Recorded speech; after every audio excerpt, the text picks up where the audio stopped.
नमस्कार, घड़ी में 9 बजने वाले हैं। वक्त हो गया है आपके favourite morning prime time show 9 बज गए का। आपके साथ में मैं नेहा बासम। बुलेटिन में होंगी देश दुनिया की तमाम अहम खबरें, लेकिन आज हम दो बड़ी और अहम खबरों को इस बुलेटिन में दिखाएंगे। जम्मू कश्मीर में डीडीसी चुनाव में वोटों की गिनती अब से कुछ ही देर बाद शुरू हो जाएगी और साथ ही पीएम मोदी का एएमयू के शताब्दी समारोह में संबोधन पर आपको अपडेट देंगे। हम किसान आंदोलन पर भी ताजा अपडेट आप तक पहुंचाएंगे, लेकिन शुरुआत करते हैं कश्मीर की खबर के साथ। जम्मू कश्मीर के डीडीसी चुनाव में वोटों की गिनती शुरू हो गई है। 280 सीटों के लिए चुनाव में 2178 उम्मीदवारों की किस्मत का आज फैसला हो जाएगा। 8 दौर में हुए चुनाव में करीब 51.42% मतदान हुआ था। करीब 30 लाख लोगों ने अपनी मत का इस्तेमाल किया है। राज्य चुनाव आयोग के मुताबिक डीडीसी के चुनाव नतीजे कहीं से भी ऑनलाइन एक्सेस किए जा सकेंगे। डीडीसी चुनाव के वोटों की गिनती से पहले पीडीपी के कई नेताओं को हिरासत में लिया गया है, जिनमें वरिष्ठ नेता नईम अख्तर शामिल हैं। महबूबा मुफ्ती ने बीजेपी पर डीडीसी के चुनाव परिणामों में हेरफेर करने के प्रयास का आरोप भी लगाया है। लेकिन अहम खबर यह कि काउंटिंग से पहले 3 पीडीपी के नेता हिरासत में लिए गए हैं। अब से कुछ ही देर बाद वोटों की गिनती शुरू होगी। 280 सीटों के परिणाम आ जाने हैं। यह कहा जा रहा है कि शाम तक स्थिति साफ हो पाएगी। तो किसका होगा जम्मू कश्मीर का डीडीसी चुनाव, इसके लिए काउंटिंग पर असंतोष महबूबा मुफ्ती ने जाहिर किया है। हमें विश्वास है अपने ऊपर भी, और हम खास तौर पर जो जनता के ऊपर, जो हमारी कठुआ ब्लॉक की क्या पूरे जम्मू कश्मीर की जनता जो भारतीय जनता पार्टी से प्यार करती है, क्योंकि भारतीय जनता पार्टी ही एक ऐसी सरकार है आज कि जो 70 सालों में हो नहीं पाया वो 7 सालों में किया है। तो लोगों को तो विकास चाहिए। तो जब लोगों को विकास मिल रहा है, लोगों को पता है कि हर फैसिलिटी डेवलपमेंट की ले लो, तो जब भारतीय जनता पार्टी के लोग तन से लोगों की समाज की सेवा करते हैं, तो लोग तो उनको ही अपना नेतृत्व, अपना वो प्रत्याशी चुनेंगे। इतना भी चुनाव का जो टाइम रहा, काफी हेल्प की लोगों ने मेरी, और मेरी आवाज को सुना भी और समझा भी, और उनको लगा कि कांग्रेस कोई कमजोर पार्टी नहीं है। कांग्रेस एक ऐसी पार्टी है जो गरीबों की पार्टी है, और इसको फिर से वो देखना चाहते हैं, और वो समझ चुके हैं इस समय कि भाजपा क्या कर रही है और कांग्रेस क्या करेगी। और मुझे विश्वास है, अपने पे भी विश्वास है, और सब अब मेरे जिन्होंने साथ दिया उन पे विश्वास है कि हमने कड़ी मेहनत की है, और जो मेहनत करते हैं मुझे लगता है उनको फल मिलता है, अवश्य मिलता है। तो अलग से किस तरीके से वोटिंग कराने की मांग यहां पर की जा रही है, असंतोष जाहिर किया है महबूबा मुफ्ती ने। अब से थोड़ी देर बाद सुबह 9 बजे से वोटों की गिनती शुरू होगी और उम्मीदवारों के लिए ये पल बेकरारी का है। उनकी सियासी किस्मत दांव पर है और तनाव को दूर करने के लिए कठुआ से बीजेपी उम्मीदवार रघुनंदन सिंह अपने बच्चों के साथ क्रिकेट खेलते हुए दिखाई दिए।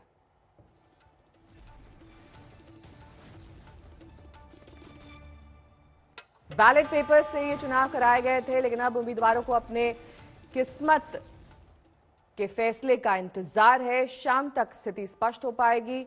तो क्या बीजेपी का एक बार फिर से डीडीसी चुनाव में भी दम दिखाई देगा? ये वो तस्वीर है जिसकी हम बात कर रहे थे। यहां पर एक उम्मीदवार अपने बच्चों के साथ तनाव दूर करने के लिए क्रिकेट खेलते हुए दिखाई दिए। फुर्सत के वो लम्हे चुनाव के नतीजों से पहले, और 280 सीटों का आज परिणाम आना है, और साथ ही इस परिणाम के आने से पहले 3 पीडीपी के नेता हिरासत में लिए गए हैं।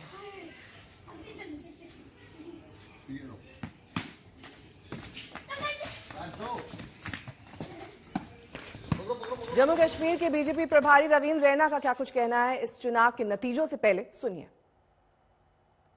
जम्मू कश्मीर जिला विकास परिषद के चुनावों के जो नतीजे हैं आज आने वाले हैं, और इस मुद्दे पर ज्यादा बातचीत करने के लिए हमारे साथ इस समय जुड़ चुके हैं जम्मू कश्मीर बीजेपी के अध्यक्ष रविंद्र रैना। रविंद्र रैना जी, सबसे पहले आज तक से बातचीत करने के लिए बहुत बहुत धन्यवाद। अभी थोड़ी देर पहले आप जो है बावे वाली माता के वहां पर दर्शन करके आए हो और माता से प्रार्थना करके आए हैं। क्या लगता है आपको, क्या है बीजेपी के चांसेस इन चुनावों में? 70 वर्षों बाद, स्वतंत्रता के बाद ये पहली बार मौका आया है कि जब जम्मू कश्मीर की जनता को हकीकत में भारतीय लोकतंत्र का लाभ हुआ है।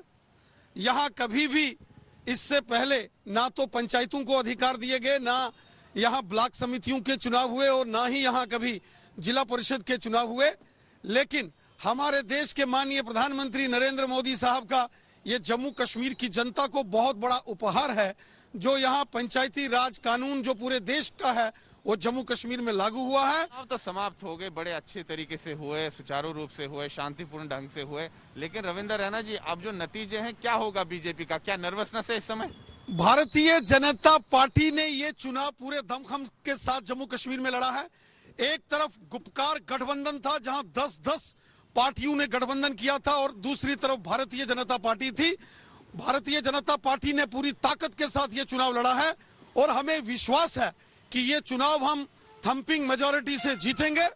हमें पूरा विश्वास है कि जम्मू संभाग में 70 से 80 के बीच में हम सीटें जीतेंगे और वहीं कश्मीर घाटी में भी भारतीय जनता पार्टी का कमल का फूल खिलेगा। बहुत सारे ऐसे इंडिपेंडेंट कैंडिडेट्स हैं, आजाद उम्मीदवार हैं, खासकर कश्मीर घाटी के अंदर, जिनको भारतीय जनता पार्टी के समर्थन से हमने खड़ा किया है और हमें पूर्ण विश्वास है कि 30 से 40 के बीच में इंडिपेंडेंट कैंडिडेट्स जो जीत के आएंगे वो भारतीय जनता पार्टी के समर्थक उम्मीदवार हैं और भारतीय जनता पार्टी की जम्मू कश्मीर के इन जिला परिषद के चुनावों में बड़ी जीत होने वाली है। सुनील जी भट्ट हमारे संवाददाता इस वक्त जम्मू से हमारे साथ जुड़ गए हैं। अशरफ वानी हमारे संवाददाता श्रीनगर से हमारे साथ जुड़ गए हैं। सबसे पहले सुनील जी भट्ट का रुख करेंगे। सुनील, आपने रविंद्र रैना से बात की, अति उत्साहित और काफी ज्यादा आत्मविश्वास से लबरेज वो नजर आ रहे थे, लेकिन नतीजों का इंतजार यहां पर बीजेपी को करना होगा। कब तक ये नतीजे आ सकते हैं? हालांकि अभी तो कहना ये जल्दबाजी होगी। काउंटिंग कब तक शुरू होगी और जो पीडीपी के 3 नेता हिरासत में लिए गए हैं उसकी वजह क्या है? जी नेहा, मैं आपको बता दूं कि 9 तो बज चुके हैं और जो है मतपेटियां खोलने की जो प्रक्रिया है वो भी शुरू हो चुकी है। मैं इस समय जम्मू के जो है मतगणना केंद्र पर ही हूं और यहां पर जो है तैयारियां पूरी हो चुकी हैं और जो मतपेटियां खोलने की प्रक्रिया है वो भी शुरू हो चुकी है और बस वोटों की गिनती जो है प्रारंभ हो रही है। और कल मैंने जो है एक्सक्लूसिव बातचीत की थी जम्मू कश्मीर के चुनाव आयुक्त के शर्मा से और उन्होंने साफ तौर पर कहा था कि ये जो चुनाव है ये ईवीएम के द्वारा नहीं हुए हैं, बैलेट पेपर के द्वारा हुए हैं, तो इसलिए जो परिणाम है उनमें जो आने में है थोड़ा समय लग सकता है। जिन सीटों पर जो है टर्नआउट यानी कि वोटिंग परसेंटेज कम रहा है और जहां पर उम्मीदवारों की संख्या कम है वहां पर परिणाम जो है जल्दी आ जाएंगे। दोपहर तक जो है पहले परिणाम आने की जो है संभावना है। लेकिन जहां पर टर्नआउट काफी ज्यादा रहा है जिन जो निर्वाचन क्षेत्रों में और जहां पर उम्मीदवारों की संख्या काफी ज्यादा है वहां पर परिणाम आने में जो है काफी समय लग सकता है और शाम तक हमें जो है उसका जो है इंतजार करना होगा। जहां तक पीडीपी की मुखिया महबूबा मुफ्ती के आरोपों का प्रश्न है, कल जो है पीडीपी के कुछ नेताओं को डिटेन किया गया।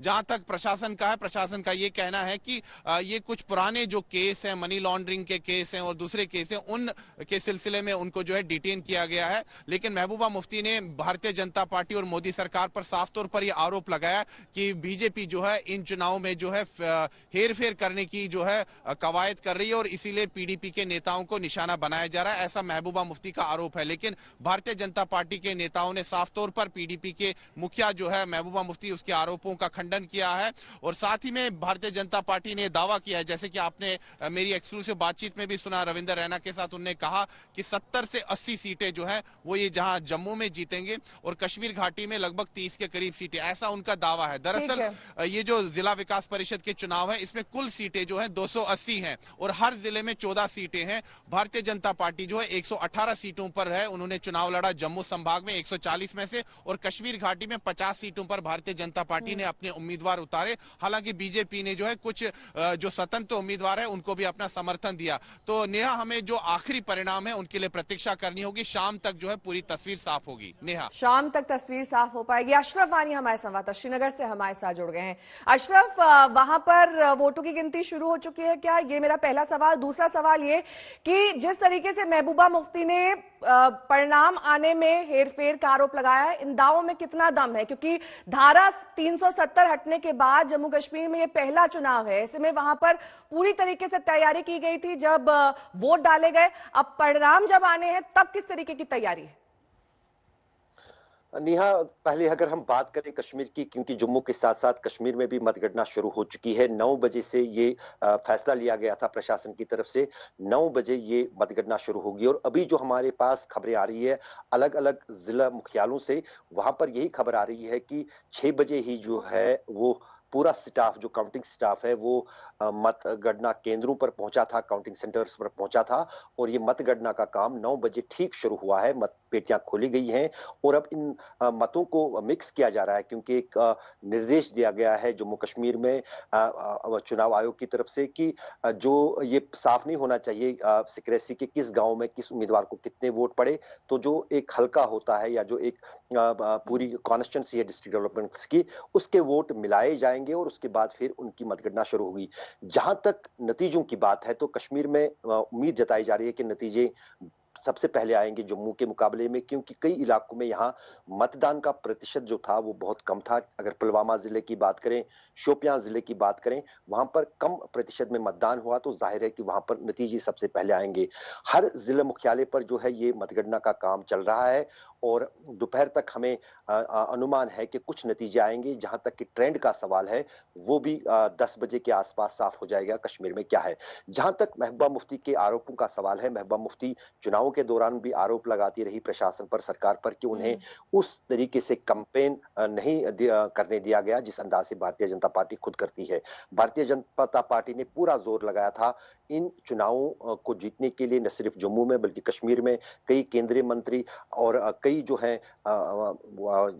नेता जो हैं प्रचार के लिए यहां पर आए, लेकिन उस भी ठीक है, लौटेंगे आपके पास अशरफ, संपर्क कट गया है, लेकिन इस बीच दो तस्वीरें आपको दिखा देते हैं किस तरीके से इस वक्त चुनावी नतीजों का इंतजार किया जा रहा है। हालांकि शाम तक ही तस्वीर साफ हो पाएगी, लेकिन इस बीच पूजा पाठ का दौर भी चल रहा है, भगवान का आशीर्वाद लिया जा रहा है। वहीं बच्चों के साथ क्रिकेट खेलते भी यहाँ पर उम्मीदवार नजर आ रहे हैं। तनाव हटाने और घटाने की कोशिश यहाँ पर तेज हो चली है, लेकिन शाम तक तस्वीरें आएंगी क्योंकि ईवीएम नहीं बल्कि बैलेट पेपर के जरिए इस बार वोट डाले गए हैं। ऐसे में वोटों की गिनती में वक्त लग सकता है। हमने देखा था किस तरीके से इन डीडीसी चुनाव को अलग अलग पार्टियों ने प्रमुखता दी थी। बीजेपी के कई बड़े नेता वहां पर प्रचार करने के लिए पहुंचे थे। कई चरणों में मतदान हुआ था। सुरक्षा के लिहाज से कई तैयारियां की गई थी क्योंकि धारा 370 हटने के बाद जम्मू कश्मीर में ये पहला चुनाव था। ऐसे में अब सवाल ये उठाए जा रहे हैं लगातार पीडीपी की ओर से कि जो नतीजे आएंगे वो वाकई फिर उसमें की जाएगी या फिर ये पूरी तरह से निष्पक्ष नतीजे आएंगे।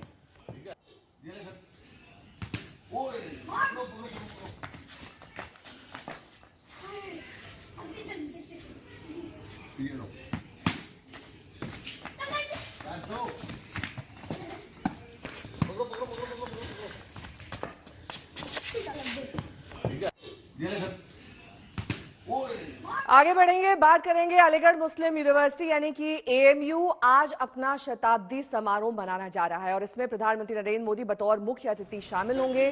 पिछले 56 साल में ये पहला मौका है जब प्रधानमंत्री अलीगढ़ मुस्लिम यूनिवर्सिटी के किसी कार्यक्रम को संबोधित करने जा रहे हैं। और इससे पहले 1964 में तत्कालीन प्रधानमंत्री लाल बहादुर शास्त्री ने एएमयू के दीक्षांत समारोह में शिरकत की थी, इसे संबोधित किया था। इस समारोह को यादगार बनाने के लिए प्रधानमंत्री नरेंद्र मोदी एक विशेष डाक टिकट जारी करेंगे। प्रधानमंत्री वीडियो कॉन्फ्रेंसिंग के जरिए शताब्दी समारोह में शिरकत करने वाले हैं। इस दौरान कार्यक्रम में केंद्रीय शिक्षा मंत्री रमेश पोखरियाल निशंक भी मौजूद रहेंगे। तैयारियां पूरी कर ली गई हैं, शताब्दी समारोह है, लेकिन 56 साल बाद आज एएमयू में प्रधानमंत्री इस तरीके से शिरकत करने वाले हैं।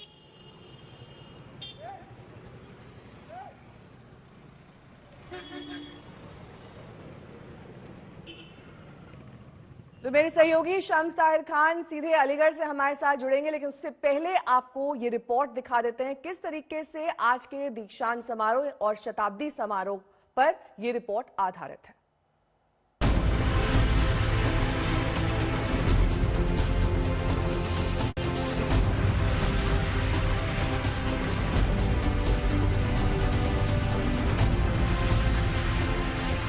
आज शताब्दी वर्ष के जश्न से गुलजार होगी एएमयू।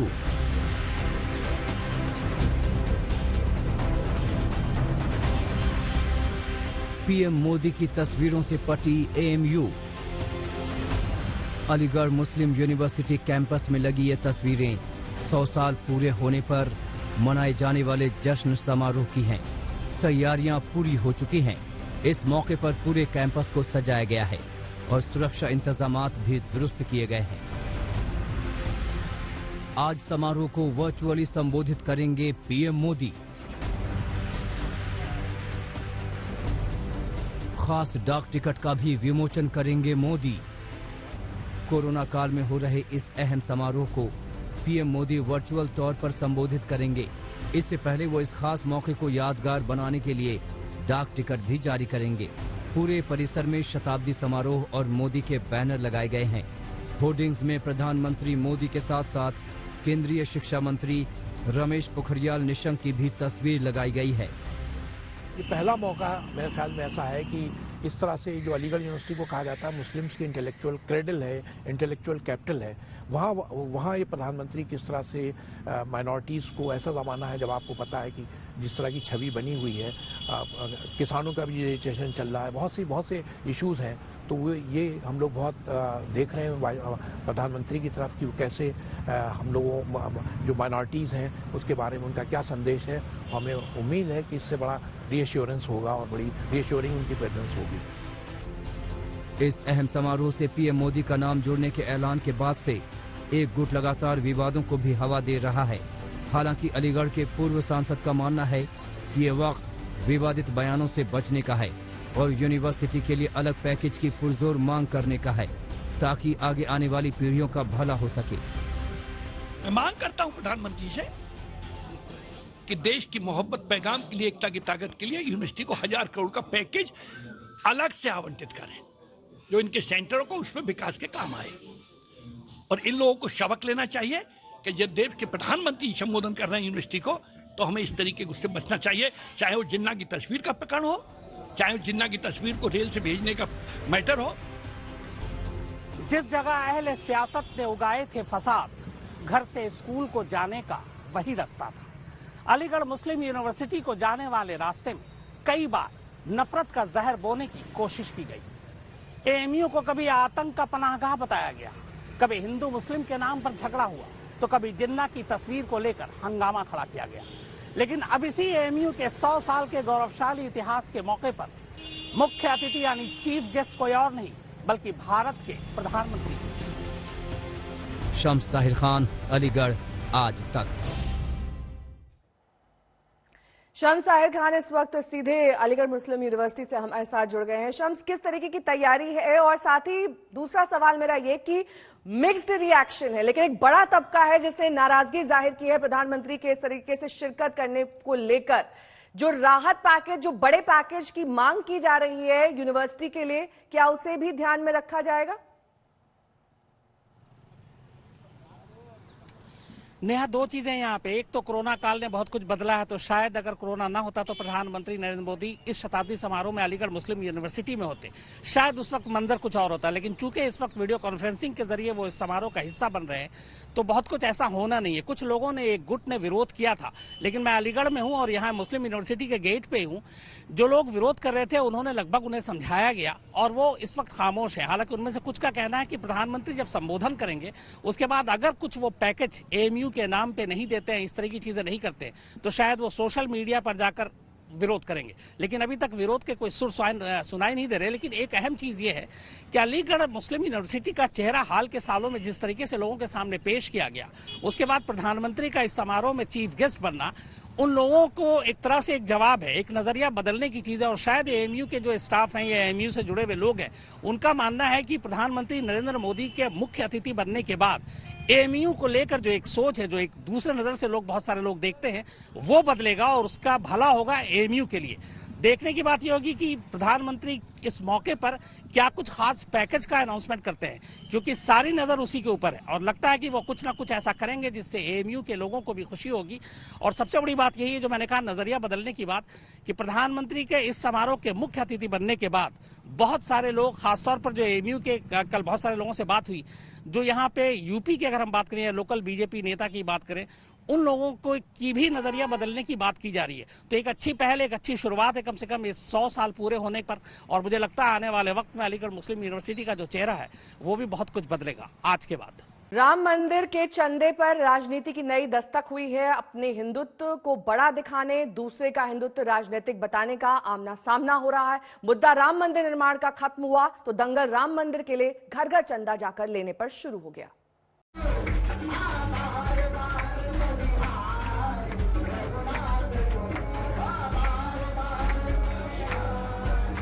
अयोध्या में रविवार को राम बारात निकलने से पहले भगवान राम को 56 भोग लगाकर खिलाया गया, तो हिंदुत्व का झंडा बुलंद करने वाली शिवसेना को लगता है कि राम मंदिर निर्माण के नाम पर बीजेपी, आरएसएस, वीएचपी चंदा खाने की राजनीति कर रहे हैं। अयोध्या के राजा के लिए आप चंदा मांगने के लिए घर घर जाएंगे तो ये राजा का अपमान है हमारा, और हिंदुत्व का भी अपमान है। मकर संक्रांति से विश्व हिंदू परिषद बड़ा आयोजन चलाने जा रहा है। इसी के लिए अभी संत सम्मेलन अलग अलग शहरों में हो रहे हैं। तैयारी ये है कि 5 लाख गाँवों के 11 करोड़ परिवारों तक स्वयं सेवकों की टोली पहुंचेगी। 1 रुपए से मन की इच्छा तक का चंदा लेने का कूपन दिया जाएगा। देश की आधी आबादी तक चंदा लेकर राम मंदिर का चित्र पहुंचाने का काम विश्व हिंदू परिषद की तरफ से बनी टोली करेगी। जितने घरों में जाएंगे उतने ही कूपन छापे गए। लगभग 100 रुपए के 8 करोड़ से भी ज्यादा कूपन छपे हैं। अब तक हिंदुत्व के नाम पर झंडा बुलंद करने वाली शिवसेना को यही नहीं भा रहा है। मुखपत्र सामना में लिखा, राम मंदिर के चंदे के नाम पर ये 4 लाख स्वयंसेवक एकाध पार्टी के राजनीतिक प्रचारक के रूप में घर घर जाने वाले होंगे, तो ये मंदिर के लिए अपना खून बहाने वालों की आत्मा का अपमान होगा। राम की नाम की राजनीतिक नौटंकी बंद करिए। शिवसेना को मैं अगर कहूं कि जनता ने नकार दिया है, भले वह तिकड़म करके महाराष्ट्र की सरकार में बैठे हुए हैं, लेकिन महाराष्ट्र में भी जब चुनाव होंगे वहां भारतीय जनता पार्टी अकेले बहुमत में आएगी। दरअसल शिवसेना और बीजेपी दोनों की सियासी पिच हिंदुत्व की रही है, लेकिन अब कांग्रेस के खिलाड़ियों के साथ सरकारी पारी खेल रही शिवसेना को लगता है कहीं राम मंदिर का मैदान अकेले बीजेपी न मार ले जाए, लिहाजा राम पर राजनीति जारी है। आज तक ब्यूरो। राजस्थान में शराब बंदी नहीं है, फिर भी वहां पर सबसे कम शराब पी जाती है। लेकिन जिस बिहार में पिछले 5 साल से शराब बंदी है, वहां महाराष्ट्र के मुकाबले ज्यादा शराब पी जा रही है। क्या शपथ लेने भर से शराब छोड़ी जा सकती है? क्या कोई बॉस के कहने से शराब छोड़ सकता है? क्या जबरदस्ती शराब की लत छोड़ना मुमकिन है? जिस देश में बार बार टोकने पर भी लोग मास्क न लगाते हों, वहां शपथ लेने भर से नशे से तौबा करने को आप क्या कहेंगे? पटना में बिहार के पुलिस मुख्यालय में असंभव को संभव बनाने की ऐसी ही कोशिश की जा रही है।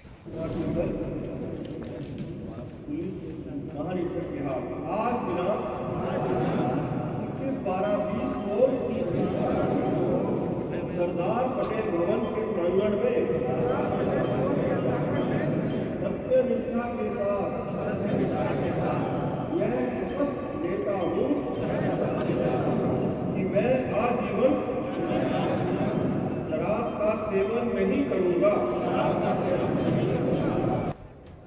ये बिहार के नए डीजीपी हैं, जो नई जिम्मेदारी संभालते ही अपने बॉस के सपने को साकार करने में जुट गए। इसके लिए सिंघल साहब ने पटना समेत बिहार के सभी थानों में पुलिस वालों को शराब न पीने की पक्की कसम खिलवा दी। बिहार में शपथ से शराब को खत्म करने के इस आइडिया पर सवाल क्यों उठ रहे हैं, अब उसकी वजह जानिए। राष्ट्रीय परिवार स्वास्थ्य सर्वे कहता है कि ड्राई स्टेट बिहार में महाराष्ट्र से ज्यादा शराब की खपत है। बिहार में 15.5% पुरुष शराब पीते हैं, तो महाराष्ट्र में उससे कम 13.9%। इलाका ग्रामीण हो या फिर शहरी, बिहार महाराष्ट्र से आगे है, जहां शराब बंदी लागू नहीं है। याद रहे कि बिहार में पिछले 5 साल से शराब बंदी है, लेकिन उसकी हकीकत क्या है वो आपको तेजी से वायरल हो रहे इस वीडियो से पता चलेगी, जिसमें अवैध शराब बेचने वाला खुलेआम पुलिस के छोटे बड़े अफसरों से सेटिंग का दावा कर रहा है। सब कुछ कम नहीं कीजिएगा, 5-6 गो लेवे लगे।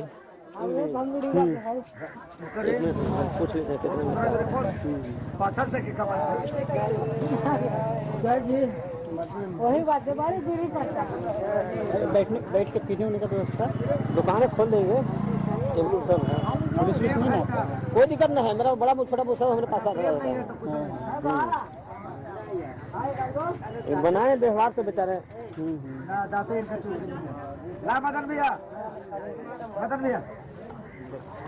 छापा के डरना न है, पुलिस के डरना न है।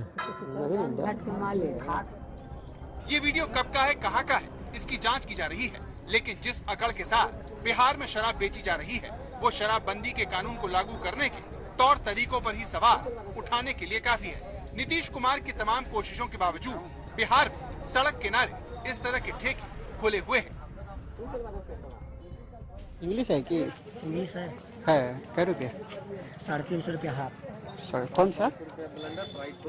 ब्लेंडर नहीं है सर, ये दिखा दे रहे हैं, देख लीजिए। आइए थोड़ा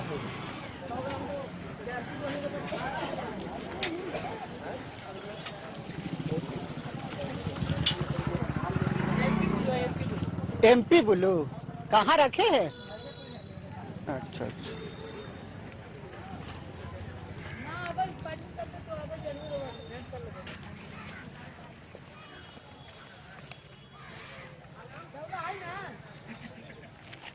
अच्छा ब्लू रॉक कितने का है? 350। बस यही इंग्लिश में ही है ना? और वो देसी में? देसी में वही है, टंच माल है उसका नाम। टंच माल क्या रुपया? 80 रुपया। बियर भी है क्या? बियर। अच्छा बियर जिससे बात कर रहे हैं उनसे।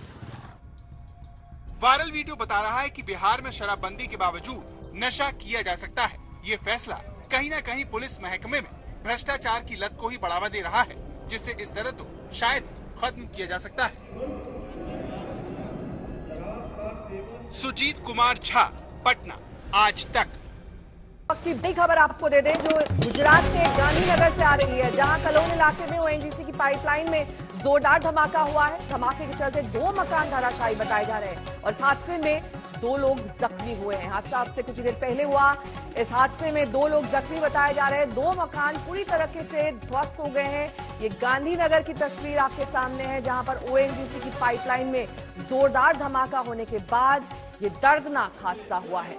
तस्वीरें उस जगह की जहां पर दोनों मकान जमींदोज हो गए हैं, 2 लोग जख्मी। इस तरह की खबर और पाइपलाइन में धमाके की वजह क्या है, इस पर अभी तस्वीर फिलहाल साफ नहीं है, लेकिन पाइपलाइन के नजदीक जो मकान थे उनकी क्षति आप तस्वीरों में देख सकते हैं।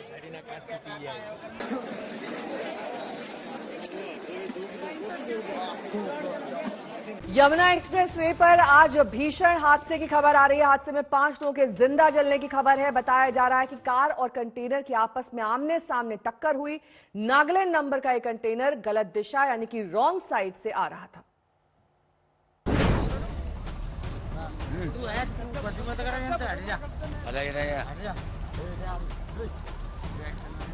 यमुना एक्सप्रेसवे पर भी भीषण हादसा।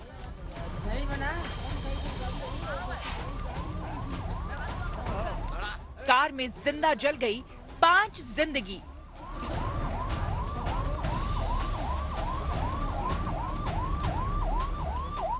कंटेनर कार की भीषण टक्कर।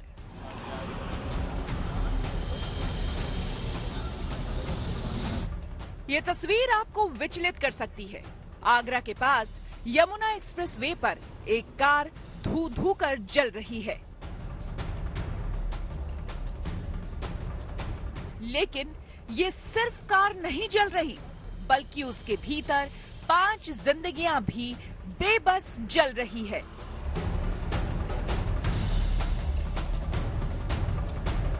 लोग बेबस कार से उठ रही खौफनाक लपटों को देखते रहे, कार के भीतर फंसे लोगों की चीख पुकार सुनते रहे, लेकिन किसी के पास इतना साधन नहीं था कि उन लपटों को बुझा सके और कार में तड़प रही जिंदगी को बचा सके।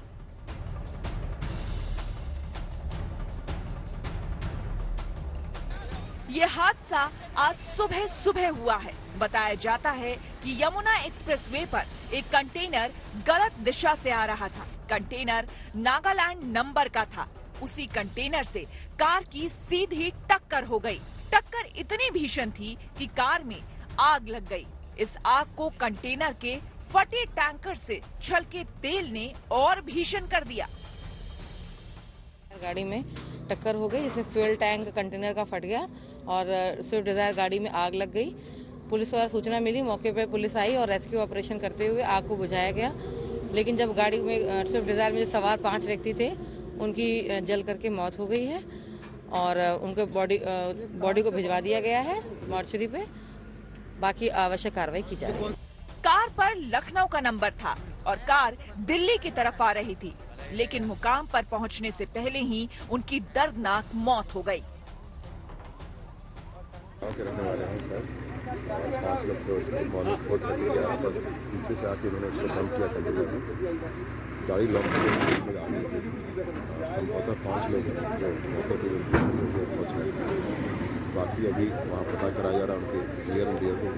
पुलिस वहाँ टीम गई है, जैसे ही पता होगा। हम सब के लिए तस्वीर डराने वाली है। जब भी सड़क पर निकलें, पूरे एहतियात से निकलें। स्पीड का हमेशा ख्याल रखें। लोकल सड़क हो या एक्सप्रेसवे, इस बात को लेकर हमेशा सतर्क रहें। यहाँ कहीं से भी कोई गाड़ी आ सकती है, क्योंकि देश में रॉन्ग साइड से चलने वालों की कमी नहीं। आगरा से अरविंद शर्मा के साथ आज तक ब्यूरो। और इस वक्त आपको जम्मू कश्मीर डीडीसी चुनाव का अपडेट दे देते हैं। वोटों की गिनती शुरू हो चुकी है। शुरुआती रुझान के मुताबिक गुपकार गठबंधन 8 सीटों पर आगे है, बीजेपी 5 सीटों पर आगे है। हमारे संवाददाता सुनील जी भट्ट इस वक्त जम्मू से हमारे साथ जुड़ गए हैं। सुनील जी भट्ट, जब गठन किया गया था इस गुपकार अलायंस का, तब भी ये माना गया था कि सबसे ज्यादा चोट ये बीजेपी को ही पहुंचाएगा। हालांकि अभी कहना जल्दबाजी होगा, लेकिन जो शुरुआती रुझान आ रहे हैं वो तो यही कह रहे हैं।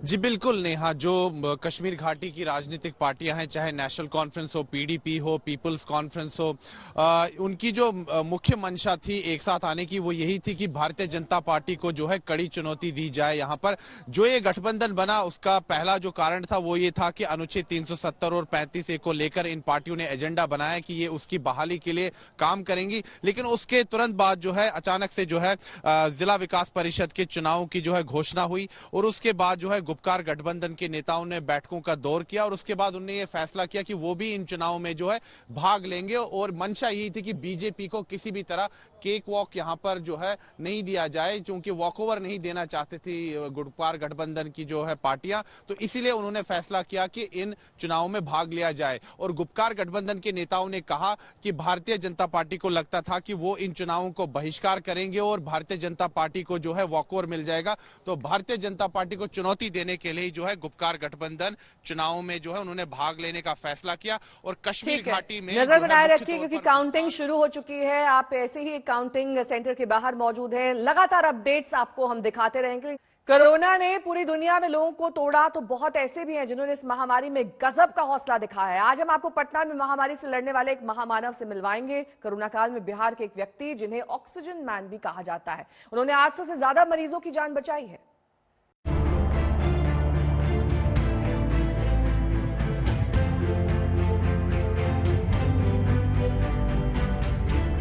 जैसे डूबते को तिनके का सहारा होता है, उसी तरह बिहार में कोरोना मरीजों की डूबती हुई सांसों को ऑक्सीजन मैन का सहारा मिल रहा है। 50 वर्षीय गौरव राय आजकल पटना में ऑक्सीजन मैन के नाम से जाने जा रहे हैं। इन्होंने बिहार में 800 लोगों की जिंदगी बचाने में अहम भूमिका निभाई। पटना का ये ऑक्सीजन मैन कोरोना वायरस के शिकार लोगों की डूबती नब्ज को बचाने के लिए एकदम सही वक्त पर ऑक्सीजन की सप्लाई करता है। पूरी गाड़ी ऑक्सीजन के सिलेंडरों से भरी हुई है। लोग फोन करते हैं और ये व्यक्ति ऑक्सीजन लेकर मरीज के घर पहुंच जाता है। ऐसे लोगों को ये ऑक्सीजन मुहैया कराते हैं जो लोग अपने घरों में हैं, जिन्हें ऑक्सीजन की जरूरत है। तो ऐसे लोगों को ये ऑक्सीजन सिलेंडर्स जो है पूरे पटना में घूम घूम कर जो है वो मुहैया करवाते हैं। 24 घंटे का कोई भी पहर हो, ऑक्सीजन मैन हमेशा सेवा के लिए तैयार है। कमाल ये है कि ऑक्सीजन बिल्कुल निःशुल्क मुहैया कराई जाती है। यानी गौरव मौत को पूरी ताकत से पीछे धकेलते हैं, वो भी निःशुल्क। ना कोई सिक्योरिटी मनी है, ना कोई तोड़ने पे कोई चार्ज है, ना रिंच भुलाने पे चार्ज है। कोई चार्ज मैं नहीं लेता हूँ। ऐसा करने के पीछे की कहानी भी बड़ी दिलचस्प है। दरअसल इसी साल जुलाई में गौरव राय कोरोना से संक्रमित हुए। हालत गंभीर हुई तो अस्पताल में ऑक्सीजन सिलेंडर की जरूरत पड़ी। ऑक्सीजन सिलेंडर की भारी किल्लत की वजह से उनका परिवार परेशान रहा।